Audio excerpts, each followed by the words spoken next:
going to call on Yuwa Aghedo. Thank you for the invitation.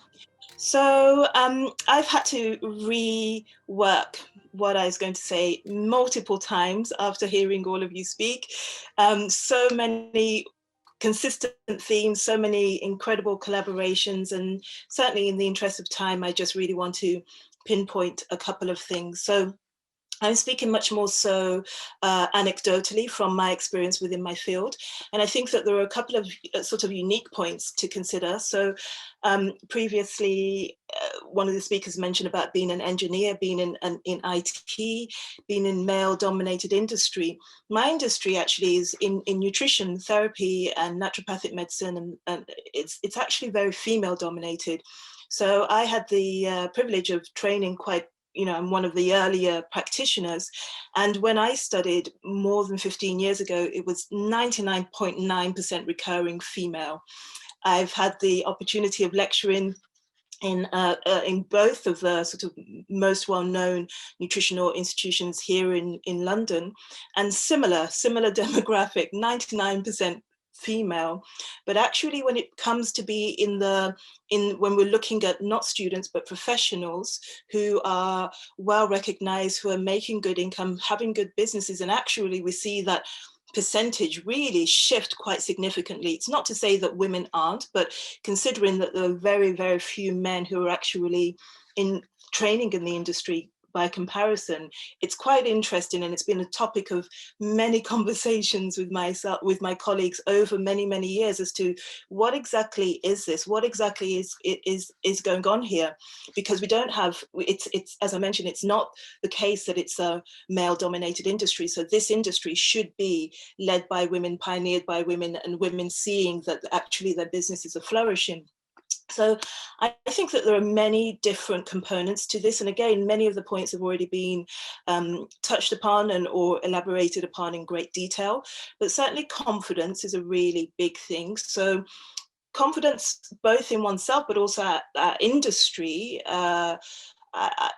is actually pretty new in the UK. So it's still kind of finding its footing, finding its grounding, finding its place to be. Whereas in the US and also in Australia where I trained, there's many more very sort of it's a much more well-established profession.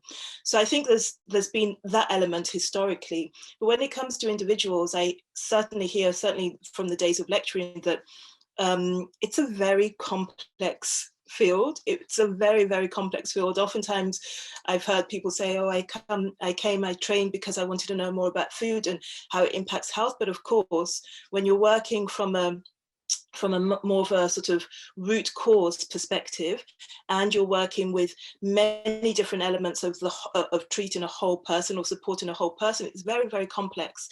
And so the training requires diligence. The training requires consistent professional development and consistent actual financial investment in that before. It's not an immediate, you train and then you'll see the financial rewards. It's consistent reinvestment. And one of the things that I've seen with my colleagues and also with what I've heard from students over the years is that there's a really, really high percentage of women who train then drop out of following that profession because they're actually financially, it's not really viable for them to do that. So I thought it was very interesting when one of the speakers earlier mentioned about the importance of financially supporting women in business. So there's that component. And I think it's also, we could also look at this from an intersectional perspective, because not only generally is my field considered to be everything that I'm not. So it's historically considered to be wealthy, middle class European women who go into this profession because they have the backing of their husbands or their previous profession, etc.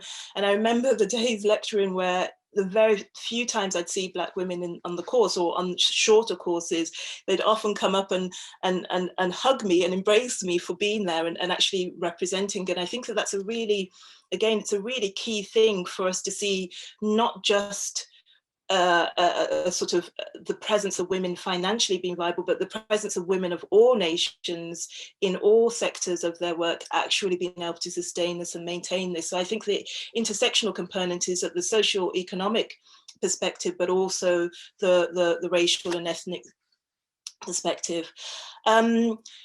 I think to wrap up, because there's lots of other points I can say, but I think to wrap up then really a couple of things. I think in terms of support, it's been mentioned many, many, many times in terms of coaching and sponsorship, but I just wanted to bring this up to the forefront in terms of, again, feedback that I've been receiving over the years is that in our field, because it's quite challenging to not only do the training, but actually to support yourself viably as a business person, business owner, there tends to be this spirit of competition.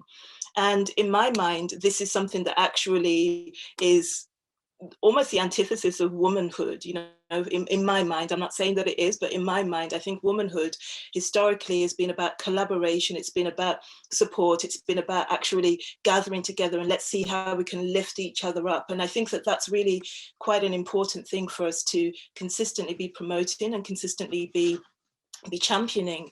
And I think finally, in this area where effectively the work that you're doing is that it's a care profession, and I think I would liken it to what the previous speaker mentioned in terms of how women often have the burden or the extra, that more than their half share of the burden in terms of childcare and caring within the home. And I think that that theme of caring or being a mother or being a carer in whatever perspective has a slightly lesser value in our in our currency in the world. And I think that if we're looking at care professions, then actually that sense of caring for people, I would love to see that held in much higher regard, and for both within individuals, but also all of us as a community. And I think that the after effects or the rollout effects of COVID-19, and so many of my colleagues conversations I've been having, so many colleagues saying, oh, I'm so busy, my books, I've had to close my books, I'm so busy. I think, does it actually take a global pandemic before we realize that actually caring for our health, caring for our well-being, sharing with, supporting other women is a really key thing for us. So one of my passions is really to support women to live much more balanced lives, to have much more balanced energy in whatever regards that they're driving forward and their ambitions may lay. So I know my time is up. Thank you.